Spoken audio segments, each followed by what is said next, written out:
આપણે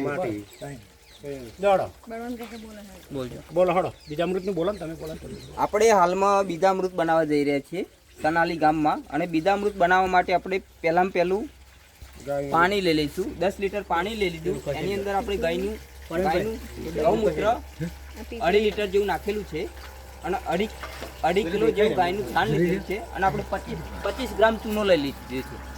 આ જે આ બીજામૃત બનાવી છે આપણે 50 કિલો બિયારણનો પટ આપવા માટે બનાવી છે. એનું પ્રમાણ આપણે 10 લીટર રાખ્યું છે.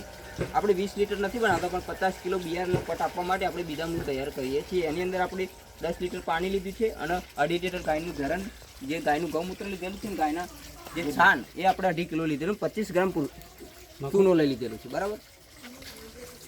હવે આપણે ગાયનું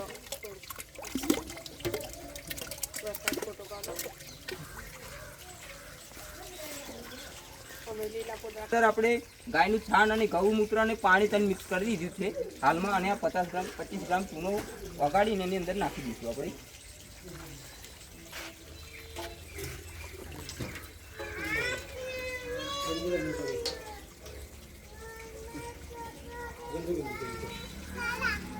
ચૂનો દેખાયો દેખાય કમ્પ્લેટ પાછળ દેખાય તો આગળ પાણી તો એ કરશે ને તો પછી થઈ જાય હવે આપણે આ ચૂનાનું દ્રાવણ બનાવીને રેડી દીધું છે અંદર અને હવે આપણું બીજામૃત તૈયાર થઈ ગયું છે.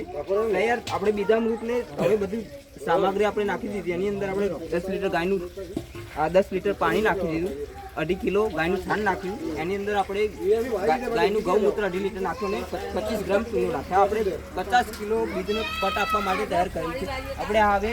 આપણે બધી સામગ્રી નાખીને અને ઘડિયાળની દિશામાં હલાવીશું. ફક્ત 5 જ મિનિટ આપણે ઘડિયાળની દિશામાં હલાવી અને હવે આપણે જે બીજામૃત હતું એ 24 કલાકની અંદર તૈયાર થઈ જાય છે. પછી 24 કલાકની અંદર તૈયાર થઈ જાય પછી આપણે જે ઘઉંનો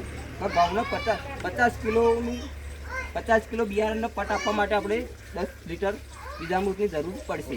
બરાબર. હવે બીજામૃતને આપણે પટ આપીએ 24 કલાક પછી તૈયાર થઈ ગયા પછી તો એના પટ આપીને છાયડાની અંદર 3 થી 4 કલાક સૂકવી દેવાનું. સૂક્યા પછી આપણે એને વાવણી કરવાની રહેશે.